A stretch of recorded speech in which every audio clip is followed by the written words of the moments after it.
नमस्ते, कसे आहात तुम्ही सगळे? मी आहे Aishwarya. Welcome to my mini blog.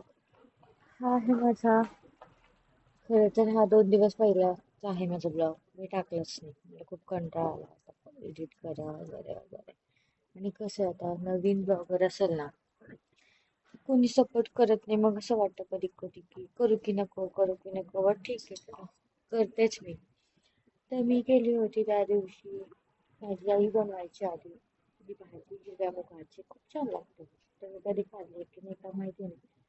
पटकन भात लावून घेतला कुकरला, हिरवे मूग लावले आणि भाकरी करून घेतली. येते ना मला भाकरी, बघा जमते की नाही.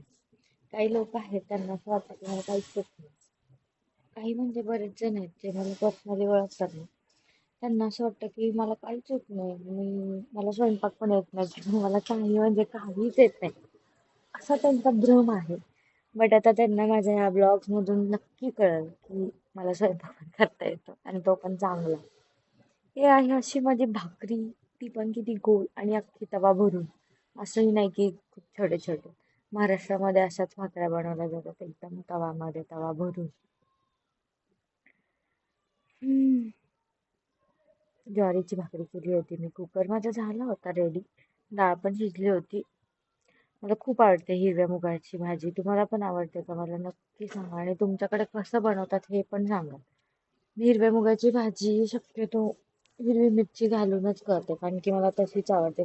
आणि माझी आई तशीच बनवायची, त्याच्यामुळे मी सेम माझ्या आईसारखं जेवण बनवते. त्याच्यामुळे नो डाऊट की मला काही येत नसेल किंवा काय. भाकरी झाल्या आणि हे आहेत मध्ये मध्ये माझ्या काही ना काहीतरी करत असते ब्लॉग मध्ये. आणि दुसरं आम्ही,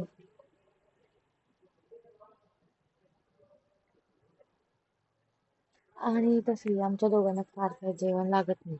बट तरी पण 10 माणसांसाठी असो किंवा दोघांसाठी जेवण तर बनवावंच लागतं ना.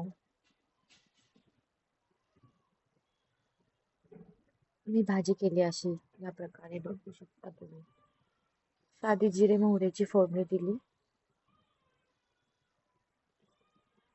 आणि ते हिरवं वाटण केलं होतं तेवढं टाकलं. त्याच्यामध्ये काही मी खोबरं नव्हतं घातलं, फक्त मिरची, कोथिंबीर आणि लसूण, तेच आहे फक्त.